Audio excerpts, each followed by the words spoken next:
हाँ तो नमस्कार मित्रों, हम पढ़ रहे थे BSTC फर्स्ट ईयर के 7th पेपर के बारे में। जो गणित शिक्षण का 2020 का पेपर था उसके बारे में पढ़ रहे थे। तो इसमें हमने 2 पार्ट पढ़े हैं। फर्स्ट पार्ट में 1 से 8 तक के क्वेश्चन देखे हैं और सेकंड पार्ट में हमने 9 से 13 तक के क्वेश्चन देखे हैं। यानी 8 क्वेश्चन यहाँ पढ़ लिए हैं, 5 क्वेश्चन यहाँ पढ़ लिए हैं, कुल मिलाकर 13 क्वेश्चन पढ़ चुके हैं। अब हम देखेंगे इस पार्ट में जो है थर्ड पार्ट में देखेंगे 14 से लेके 17 तक के, यानी 4 क्वेश्चन यहाँ पढ़ेंगे और पीछे के जो 4 रह गए हैं 18 से 20 तक वो नेक्स्ट पार्ट पढ़ के इसका विधि विधान से बैंड बाजे के साथ बहुत ही अच्छी तरीके से जो है समापन करेंगे। तो अब चलते हैं नेक्स्ट क्वेश्चन की तरफ। तो ये 13वां क्वेश्चन हम बहुत ही अच्छे तरीके से समझ चुके थे। अब हम देखते हैं 14वां क्वेश्चन। 14वां क्वेश्चन है मित्रों, प्रकार की सहायता से 90 डिग्री के कोण की रचना कीजिए। मोस्ट इंपॉर्टेंट है और ध्यान रखना, प्रकार की सहायता से 90 डिग्री के कोण की रचना कीजिए। कितने अंक का है? 3 अंक का क्वेश्चन आया हुआ है और ये प्रकार की सहायता से कोण बनाने का क्वेश्चन 100% आएगा, क्योंकि 2020 में आ चुका है 14वां क्वेश्चन। और यही क्वेश्चन मित्रों जो सेम क्वेश्चन है, ये बात करें तो 2019 की, तो 2019 में ये कुल 6 अंक आया था, यानी हमारे 20 प्रश्न आते हैं। तो उनमें से 2019 में ये 14वां क्वेश्चन था 3 अंक का, और 2019 में बात करें तो ये 2019 में 19वां क्वेश्चन आया था कि प्रकार की सहायता से कोण की रचना कीजिए, जिसमें 60 डिग्री और 45 डिग्री के कोण का पूछा था और कितने अंक का था? 6 नंबर का था। तो अब मैं आपको बहुत ही अच्छे तरीके से जो है प्रकार की सहायता से कोण बनाना अभी सिखा रहा हूँ। अभी मित्रों मैं जैसे केवल स्क्रीन पे बनाऊंगा इस प्रकार से, इस ड्रिप से भी, तो आपको शायद तक अगर आपको थोड़ा बहुत पहले का 10वीं का मैटर याद है तो अभी सीधा सीधा माइंड में सेट हो जाएगा। और अगर फिर भी अगर आपको दिक्कत आई कि गुरुजी अभी भी मेरे समझ में नहीं आया, तो कल मैं जो है दिन में जो है वो प्रकार और स्केल वगैरह की व्यवस्था करूँगा और आपको वीडियो ग्रुप में बहुत ही अच्छे तरीके से बना के बता दूँगा, लगभग 8-10 मिनट में। क्योंकि मित्रों प्रकार की सहायता से कोण बनाने क्वेश्चन आना निश्चित है। और इसमें पूछेगा किस किस का? एक तो पूछा जाता है 60 डिग्री का, एक पूछा जाता है 45 डिग्री का, एक पूछा जाता है 90 डिग्री का और एक पूछा जाता है 30 डिग्री का। अपने पेपर में इससे बाद प्रकार की सहायता से कोण नहीं पूछेगा, केवल पूछेगा तो इन चारों का पूछेगा। इन चारों में से किसी का भी पूछ सकता है। जैसे 60 का पूछा गया है, 45 और 60 का 2019 में पूछा गया है, 90 का अभी 20 में पूछा गया है। तो इस बार भी इनमें से पूछा जाएगा। देखिए फिर ये तो रचना है जैसा आप 10वीं में करते थे कि भाई सबसे पहले ए बी रेखा खींचेंगे। पहले मैं इसका किताबी लैंग्वेज बता देता हूँ, फिर मैं आपको बहुत ही सरल अंदाज में बता दूंगा। तो पहले मान लीजिए ये ए बी रेखा खींची, उसके बाद में किया क्या, जिसके ए बिंदु पर 90 डिग्री का कोण बनाना है। तो ये ए और बी रेखा है और हमें ए बिंदु पर 90 डिग्री का कोण बनाना है। अब ए को केंद्र मानकर किसी त्रिज्या का चाप काटेंगे। तब क्या है कि यहाँ पर अपने जो प्रकार की एक नोक को रखेंगे और जिस तरफ पेंसिल है तो उसको आगे रखेंगे और इस प्रकार से एक चाप काटेंगे। इस प्रकार से इसने कुछ बताया है कि फिर ए और बी को जो एक्स पर काटता है, यहाँ पर काटता है एक्स पर, और अब एक्स को केंद्र मानकर इसी दूरी का चाप काटेंगे यहाँ पर, और इस प्रकार से ये चाप बी पी बिंदु पर काटता है, पी को मिला के सी तक बढ़ाया और इस प्रकार से सी ए बी बराबर 90 डिग्री बना। अब आप बोलोगे गुरुजी ये क्या राम कहानी बताई, कुछ भी पले नहीं पड़ी। तो दोस्त पले अब पड़ेगी, क्योंकि समझाना अभी बाकी है। अब देखो आप बहुत ही अच्छे तरीके से कैसे करना है आपको। तो रचना लिखने में तो सब माहिर हो, कैसे कैसे लिखनी है पहले मैं समझा देता हूँ, फिर रचना बता देता हूँ। पहले मैं आपको बताता हूँ 60 डिग्री का कोण कैसे बनाना है। मित्रों टाइम लगेगा, लेकिन देखिए क्लास थोड़ी आप मान लो कि भाई 1.5 घंटे पेपर सॉल्व हुआ है सर जी, तो 1.5 घंटे में केवल आपने पेपर सॉल्व नहीं किया, 10% पक्के कर लिए मान के चलिए, और ये पर्सन भी आना निश्चित है। तो सबसे पहले क्या करेंगे, अपन स्केल की सहायता से, कल के एग्जाम में आपको स्केल पेंसिल प्रकार ये सारे लेके जाने पड़ेंगे, चंदा वगैरह, ठीक है। तो स्केल की सहायता से हमने एक रेखा खींची। अब मित्रों ये रेखा आप कितनी भी लंबाई की खींच सकते हो, कोई अगर पेपर में दी हुई है वो तो अलग बात है, बाकी दी हुई नहीं होगी तो आप अपने इच्छा अनुसार 5 सेमी, 7 सेमी, 8 सेमी जितनी भी खींचना तो खींच सकते हो। फिर क्या करोगे, प्रकार के अंदर पेंसिल सेट करोगे और अपनी इच्छा से उसको अच्छे तरीके से खोल लेना चाहिए। मान लीजिए आपने 4 सेमी खोल दिया, 4 सेमी खोल के प्रकार की नोक को यहाँ रखना है और पेंसिल वाले साइड को इधर रखना है। तो यहाँ पर रख करके आप प्रकार से इस टाइप का चाप काटोगे, ठीक है। अभी आपने यहाँ से यहाँ तक मान लीजिए आपने 4 डिग्री खोला है, तो अभी आपको प्रकार को 4 डिग्री ही खोले हुए रखना है, उसकी लंबाई को आगे पीछे नहीं करना है। अब बाई की हुई आगे पीछे हो जाती है तो चिंता की कोई बात नहीं है, वापस प्रकार को यहाँ रखिए और यहाँ तक खोल कर ट्राई कर लीजिए कि बराबर है कि नहीं, बराबर होगा तो फिर यहाँ तक आपने चाप काट दिया, यहाँ से लेके ये इस प्रकार के एक वर्गाकार, ठीक है। अब क्या करोगे, इसी प्रकार के नोक को यहाँ टिकाओगे और यहाँ से पेंसिल को इस प्रकार रखते हुए यहाँ से एक चाप काटोगे। तो मित्रों यहाँ से जो भी चाप कटा है, इसका जो नियम है ये फिक्स है कि किसी भी जो है त्रिज्या का किसी भी माप का अगर हम प्रकार को खोल करके पहला चाप काटते हैं और दूसरा मान लीजिए ये चाप कटा है, ये मान लीजिए ए और बी बिंदु है और इसको अपन मान लेते हैं सी बिंदु है। कौन सा बिंदु है?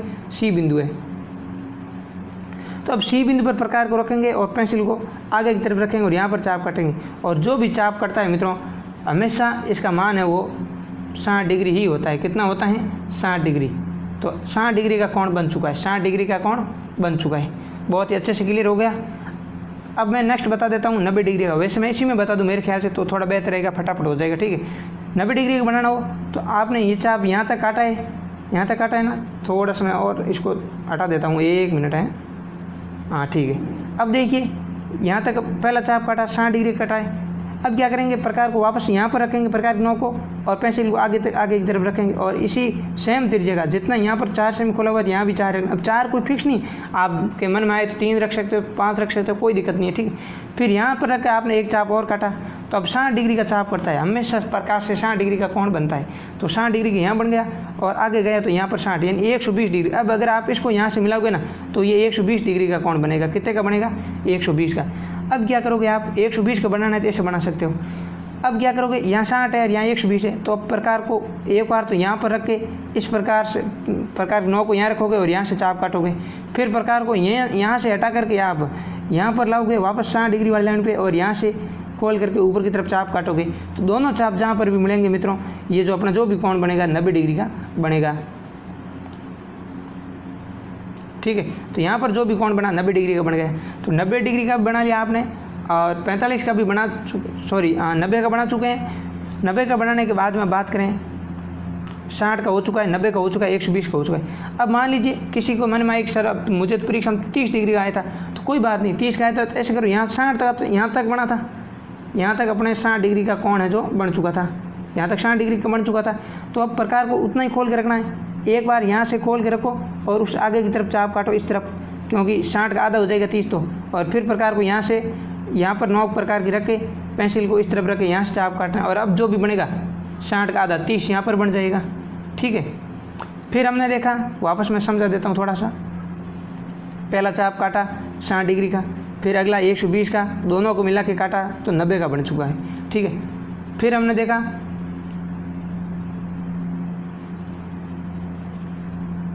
कि पहला चाप काटा 60 डिग्री का, 60 डिग्री कोण बन चुका है, हमें बनाना 30 का।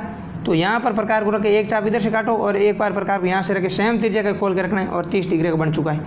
ठीक है, उसी तरह से मित्रों जिस प्रकार हमने 60 डिग्री का बनाया, 130 का बनाया, ठीक है, सॉरी 60 का बनाया, फिर अगला चाप 120 का काटा, दोनों को आपस में एक बार यहाँ से काटा और एक बार यहाँ से चाप काटा, 90 डिग्री का बना। तो 90 डिग्री का बनने के बाद में अगर 45 का बनाना हो तो एक बार प्रकार को यहाँ से काटोगे और एक बार यहाँ पर रखोगे तो 90 का आधा कितना हो गया? 45। तो इस प्रकार से हमने 45 डिग्री के कोण की भी रचना कर ली और यहाँ से प्रश्न बनना 100% निश्चित है। आपको अच्छे से समझ में आया होगा। अगर समझ में नहीं आया है तो आप वापस मुझे कमेंट करके बता देना। इसमें आप लिख सकते हो कि पहले हमने AB रेखाखंड 4 सेमी का खींचा, फिर हमने प्रकार को 2 सेमी खोल करके उसी त्रिज्या का चाप काटा, फिर वहाँ पर X बिंदु बना तो X पर प्रकार को रखते हो इस प्रकार से ये रचना लिखनी है। जैसा आपने बनाया है वैसा वैसा लिखना है। रचना में इतना विशेष कुछ है नहीं। नेक्स्ट है गणित शिक्षक के 6 व्यावसायिक गुण बताइए। जो गणित के टीचर है उनके जो व्यावसायिक गुण हैं उनमें कौन से गुण होने चाहिए, उनकी क्या क्वालिटी है, तो उसके बारे में 6 गुण बताने हैं। तो यहाँ पर कुल 15 गुण लिखे हुए हैं, आप इनमें से कोई भी 6 याद कर सकते हो। आप 15 के 15 पढ़ लेना, तो जितने अपने को याद रहेंगे 8-10 उतने ही बढ़िया, और इनमें से एग्जाम में पूछा जाना तो निश्चित ही है। तो गणित का शिक्षक है जो वो अपने भविष्य का ज्ञाता हो, यानी उसे अपने भविष्य के बारे में पता हो। ठीक है, वैसे अब मान के चलिए भविष्य के बारे में तो पहले तो कौन बता सकता है, लेकिन ये उसे पता होगी अब मुझे क्या करना है क्या नहीं करना है। ठीक है, गणित का शिक्षक बुद्धिमान होता है और विचारक होता है, क्योंकि वो गणित की क्रियाएं बहुत ज़्यादा करता है। ठीक है, गणित गणना ही ज़्यादा करता है, तो इसका मतलब वो एक तरह का बुद्धिमान पुरुष है। गणित के अध्यापक है जो आधुनिक मनोविज्ञान के ज्ञाता होते हैं, यानी वो जो बच्चों के मन के भाव समझने में एक्सपर्ट होते हैं। बालकों की प्रकृति को अच्छे से पहचानते हैं, यानी बालक का स्वभाव बहुत ही अच्छे से पता कर लेते हैं। ठीक है, बालक को देख करके उसके हाव भाव से। व्यावसायिक निष्ठा हो, उनकी अपने व्यवसाय के प्रति, जैसे वो पढ़ा रहे हैं तो पढ़ाने के प्रति उनकी अच्छी निष्ठा हो। पाठ या सहगामी क्रियाओं में रुचि हो, यानी पढ़ाने के साथ साथ जैसे खेल खेल में पढ़ाई, इस प्रकार जो सहगामी क्रिया है उनमें उनकी रुचि हो, इंटरेस्ट हो। संस्कृति के संरक्षण का ज्ञान हो। अध्यापक की खासियत ये होती है कि वो संस्कृति को बचाएं। कक्षा में छात्रों के समक्ष उचित व्यवहार हो, छात्रों के साथ में उसका अच्छा व्यवहार होना चाहिए, सबके सामने जो है बिना भेदभाव का, और आदर्श शिक्षक के रूप में उसे व्यवहार करना चाहिए। आत्मीयता से बच्चों को समझाना चाहिए। ज़्यादा डांट फटकारने से बच्चे नहीं सीख पाते हैं, ठीक है। उनके मन में जो भी प्रश्न होता है बच्चे वो डर की वजह से, डांट फटकार की वजह से बता नहीं पाते, इसलिए डराने की बजाय बच्चों को लगाव से समझाना चाहिए, ठीक है। इस प्रकार छात्रों के साथ उचित व्यवहार करना है। कक्षा नियंत्रण की क्षमता हो, टीचर में इतनी काबिलियत होनी चाहिए कि वो बच्चों को आराम से आसानी से कंट्रोल कर सके। शिक्षण विधियों का पूर्ण ज्ञान हो, अगर कोई टीचर पढ़ा रहे तो उसे शिक्षण विधियों का ज्ञान। अब शिक्षण का क्या है, शिक्षण मतलब पढ़ाना। अब पढ़ा रहे हैं तो हम पढ़ाने की विधियों का पता होना चाहिए। जैसे मान लीजिए कोई भी चीज़ पढ़ानी है तो उसको पहले उसका जो है मेथड हमें पता करना है, पूर्व नियोजित तरीके से पढ़ाना है। कोई भी चीज़ पढ़ाने से पहले हमें स्वयं को जो है उस चीज़ के बारे में पहले से पता करना चाहिए कि आज कितना पढ़ाना है, कैसे पढ़ाना है, ठीक है। जैसे मान लीजिए ऐसा नहीं है कि जैसे मान लीजिए कोई मुगल काल पढ़ा रहे हैं तो पहले हमें कंटिन्यू पढ़ाना है, बाबर हुमायूं, इस प्रकार से जो भी क्रम हुआ, ठीक है। अब यूँ नहीं कि आज क्लास में गए बच्चों, आज मन हो गया अकबर पढ़ा दिया, आज तो चलो अब मैं बाबर पढ़ा देता हूँ, रहने दो अब मैं शाहजहाँ पढ़ा देता हूँ, तो अब आपका मन से नहीं होगा, अब मूड पे निर्भर नहीं करेगा। आपको बच्चों को कुछ समझ में नहीं आएगा, नहीं आपको पता चलेगा आप क्या पढ़ा रहे हो। तो शिक्षण विधियों का पूर्ण ज्ञान हो, सब चीज़ों को व्यवस्थित और पूर्व नियोजित तरीके से पढ़ाना है। व्यक्ति और समाज की आवश्यकताओं का ज्ञाता, समय का पाबंद। अगर टीचर ही समय का पाबंद नहीं है, टीचर खुद स्कूल लेट आ रहा है तो बच्चों से जल्दी आने की अपेक्षा ही नहीं की जा सकती, इसलिए टीचर में समय के पाबंद का गुण हो। उत्तम संगठन करता हो और उत्तम आधुनिक मूल्यांकन पद्धति में निपुण हो। दृश्य सर्वे सामग्री का गणित में उचित स्थानों पर प्रयोग करता हो। दृश्य जो दिखने योग्य, सर्वे जो सुनने योग्य सामग्री। जैसे मान लीजिए अभी हमने प्रकाश से कोणों की रचना पढ़ी, अभी तो मैं आपको केवल एग्जाम क्वालिफाई करने के हिसाब से पढ़ा रहा हूँ, आप BSTC के एग्ज़ाम अच्छे रैंक लाएं, क्योंकि अभी आप खुद टीचर हो, मैं आपको टीचर मान के साथियों समझा रहा हूँ। तो मैं जैसे मैंने फिर भी आपको कहा है कि अगर आवश्यकता पड़ी, समझ में नहीं आए तो मैं आप कमेंट करके बता देना, मैं प्रकार और चंदे की व्यवस्था करके आपको कल जो है वीडियो के रूप में भी जो है वो बनाना सिखा दूंगा। बाकी अगर ऐसे समझ में आ गया है तो फालतू में कमेंट मत करना मित्रों, ठीक है। समझ में आ गया है तो फिर ओके सर लिख देना। तो दृश्य सर्वे में सामग्री में बात करें, जैसे जो प्रकार है, चंदा है, ठीक है। जैसे ये कोण की रचना थी, इसी प्रकार त्रिभुजों की रचना आएगी, चतुर्भुज की रचना आएगी, तो वर्त की रचना आएगी। तो वहाँ पर क्या है, जो प्रकार है, चंदा है, उनकी आवश्यकता होती है, तो उन सभी का आवश्यकता अनुसार उपयोग करना, ये भी गणित के शिक्षक की विशेषता होती है। तो यहाँ पर हमारा 15वां क्वेश्चन कंप्लीट होता है। नेक्स्ट बढ़ते हैं 16वें क्वेश्चन की तरफ मित्रों। 16वां क्वेश्चन जो है ये पढ़ने के लिए केवल थ्योरी है पूरी, इसमें समझने लायक कुछ भी नहीं है, केवल पढ़ने के लिए। फिर भी मैं थोड़ा थोड़ा आपको बता देता हूँ। गणित शिक्षण के प्रमुख उद्देश्य, क्योंकि मैंने क्या कहा है, छोड़ेंगे कुछ भी नहीं, जब तक तोड़ेंगे नहीं तब तक छोड़ेंगे नहीं। गणित शिक्षण के प्रमुख उद्देश्यों की बात करें तो NCF 2005 के अनुसार विद्यालय में गणित शिक्षण के निम्न उद्देश्य होने चाहिए। गणित शिक्षण यानी बच्चों को गणित की शिक्षा दे रहे हैं, बच्चों को गणित पढ़ा रहे हैं, तो हमारे उद्देश्य क्या है गणित शिक्षण के पीछे, तो अपने को ध्यान रखना है कि बच्चे आनंदपूर्वक गणित की अवधारणाओं को आत्मसात करें, यानी बच्चे आनंदपूर्वक गणित को समझें, रुचि के साथ गणित की जो अवधारणाएं हैं उनको समझें, यानी बच्चों में इंटरेस्ट पैदा करना है। सबसे ज़रूरी चीज़ है बच्चों की रुचि पैदा करना। पढ़ने के प्रति बच्चों की रुचि होगी तभी बच्चे सीख पाएंगे। विद्यालय का गणित कक्ष का वातावरण आनंददायक हो, आकर्षक हो और विद्यार्थियों में रुचि और जिज्ञासा उत्पन्न करने वाला हो, क्योंकि बच्चों में जब रुचि होगी तभी वे सीख पाएंगे। अगर बच्चों का इंटरेस्ट ही नहीं है तो अध्यापक उन्हें किसी भी हालत में नहीं पढ़ा सकता। तो सबसे ज़रूरी है कि गुरुजी कोशिश करें कि बच्चों में ज़्यादा से ज़्यादा पढ़ने के प्रति रुचि पैदा हो। और रुचि पैदा कब होगी, जब वहाँ का माहौल शानदार होगा, आकर्षक होगा, ठीक है, और शांतिपूर्ण होगा, जहाँ अध्यापक और विद्यार्थी साथ मिलकर गणितीय ज्ञानार्जन करें। यहाँ पर देखिए अध्यापक वही होता है मित्रों जो विद्यार्थियों के साथ मित्रवत व्यवहार करता है, जो विद्यार्थी है उनके साथ आत्मीयता का लगाव से, सहानुभूतिपूर्ण व्यवहार से पढ़ाता है, तो वही शिक्षक है।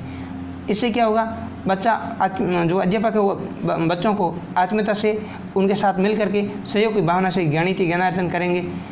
बच्चों में प्राथमिक स्तर पर खेल विधि और वस्तुओं के पर स्थानीय कौशल के माध्यम से गणितीय कौशलों और योग्यताओं को विकास करना चाहिए। और गणित की चर्चा वहाँ से करें जहाँ बच्चा जिज्ञासापूर्वक ढंग से किसी वस्तु या घटना को जानने और समझने का प्रयास करता हो। तो ये बहुत ही ईजी है, आप एक बार वीडियो को पॉज करके पढ़ लेना। और हेडिंग ध्यान यही रखने कि बच्चे आनंदपूर्वक गणित को, अवधारणाओं को आत्मसात करें। ये तो गणित शिक्षण का मुख्य उद्देश्य हो गया। नेक्स्ट है यांत्रिक रूप से गणित नहीं सीख करके सक्रिय रूप से समस्या समाधान की प्रक्रिया में भाग लेकर गणितीय प्रक्रिया को समझना और आत्मसात करना। यानी केवल उसको रटना नहीं है, उसको सक्रिय रूप से गणित की प्रक्रिया में भाग लेना, उन्हें समझना और मन में उतारना, ग्रहण करना। आत्मसात करना का अर्थ होता है ग्रहण करना। तो इसमें यह भी गणित का उद्देश्य है कि रटू विद्या की बजाय समझने पर बल देना। तो बच्चे को कक्षा में सक्रिय रूप से बच्चे को एक्टिव रखना है और गणितीय समस्याओं को हल करने के लिए आनंददायक रूप से प्रेरित करना है। बच्चों को गणित की ऐसी गतिविधियों की तरह देखें जिसके बारे में वे बात कर सके, जिसकी समझ को संप्रेषित कर सके और आपस में चर्चा कर सके और मिलजुल करके काम कर सके। फिर गणित शिक्षण का नेक्स्ट उद्देश्य है बच्चे विभिन्न गणितीय परिणामों के आपसी संबंध को देखें। जो गणित जो रिजल्ट है, मैथमेटिकल्स जो परिणाम है, उनके बारे में आपस में क्या रिलेशन है उनको देखें, समझें और संप्रेषण करें। तो ये सारे क्वेश्चन वैसे समझने लायक है, पढ़ने लायक है, तो आप इसको अच्छे से एक बार रीडिंग मार लीजिएगा। गणित शिक्षण क्रियाकलाप के दौरान एक विद्यार्थी कई निष्कर्षों पर पहुंच सकता है। आवश्यकता है कि अध्यापक उसे उन गणितीय निष्कर्षों के मध्य क्या संबंध है उसकी और विद्यार्थी का ध्यान आकर्षित करें और समझाएं और इसी प्रकार अन्य निष्कर्षों के आपसी संबंध को खोजकर संप्रेषण के लिए जो है प्रेरित करें। तो जो गणितीय क्रिया हैं उनमें आपसी क्या रिलेशन है उसके बारे में बच्चों को अवगत करवाना इसका जो मुख्य उद्देश्य है गणित शिक्षण का। नेक्स्ट बात करते हैं। तो नेक्स्ट उद्देश्य है बच्चों को अर्थपूर्ण प्रश्न देना और गणित के प्रति रुचि पैदा करना। सबसे इम्पोर्टेंट मित्रों, बच्चों को अर्थपूर्ण प्रश्न पूछने देना, यानी बच्चों को प्रश्न करने देना। कई अध्यापक होते हैं बच्चों को प्रश्न पूछने नहीं देते, क्योंकि जब भी बच्चा प्रश्न पूछता है तो थोड़ा भयंकर से व्यवहार करते हैं, उनको थोड़ा डांटते हैं, जिससे बालक जो प्रश्न नहीं पूछ पाते हैं और अपने बालकों की आवाज़ दब जाती है। तो वह आदर्श शिक्षक कभी नहीं है जो बच्चों को प्रश्न पूछने पर टोकता हो। तो क्योंकि गणित शिक्षण का एक विशेष पहलू है समस्या निर्माण, यानी प्रश्न पूछना। अगर बच्चे प्रश्न नहीं पूछ रहे तो भी उनको प्रेरित करना चाहिए कि यहाँ पर आपको क्या चीज़ समझ में नहीं आई, आप आराम से पूछो, मैं पूरी कोशिश करूँगा आपकी जो है आपको समझाने की। एक बार समझाएंगे, 2 बार समझाएंगे, 3 बार समझाएंगे, ठीक है। तो इस प्रकार से तो बच्चों से प्राय गणित की कक्षा में गणितीय सवालों को हल करने पर जोर दिया जाता है और बच्चों को प्रश्न पूछने का अवसर नहीं दिया जाता है। लेकिन तार्किक सोच विकसित करने के लिए बच्चों को प्रश्न पूछने और समस्या निर्माण के लिए उत्साहित करना चाहिए। इससे वे गणितीय ज्ञानार्जन को अधिक से अधिक सार्थक और स्थायी बना सकते हैं। अध्यापक या फिर अध्यापिका को चाहिए कि कक्षा वातावरण में ऐसी स्थिति उत्पन्न करें कि उस प्रश्न को उत्तर ढूंढने में बच्चे को सक्रिय रूप से भागीदार बनाकर उसकी जिज्ञासा को शांत किया जा सकता है। इससे बच्चे में गणित को सीखने के प्रति रुचि बढ़ेगी। यानी बालक को प्रश्न पूछने देना है और फिर उनको इस तरीके से समझाना है, फिर आप खुद बच्चों से उससे संबंधित प्रश्न करोगे और बालक उत्तर देने की कोशिश करेगा। इससे क्या होगा, बच्चों की जो गणित सीखने के प्रति इंटरेस्ट बढ़ेगा। जिस प्रकार से आप छोटे छोटे उदाहरणों को पहले समझाएं बच्चों को और फिर बच्चों को कहें कि एक एक बच्चे को खड़ा करके अब ये प्रश्न आपको करना है, तो वो श्यामपट पर उनको सॉल्व करवाएं, बच्चों को अपने आप उत्तर समझाने की कोशिश करें और कभी कभी बच्चों से वो हल करवाएं। तो इससे क्या होगा, बच्चों का गणित के प्रति इंटरेस्ट बढ़ेगा। नेक्स्ट है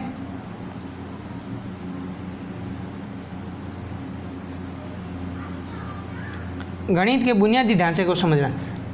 गणित विषय की शाखाओं जो अंकगणित, बीजगणित, रेखा गणित, आंकड़ों का प्रबंधन इत्यादि गणित की आधारभूत विषय वस्तु है।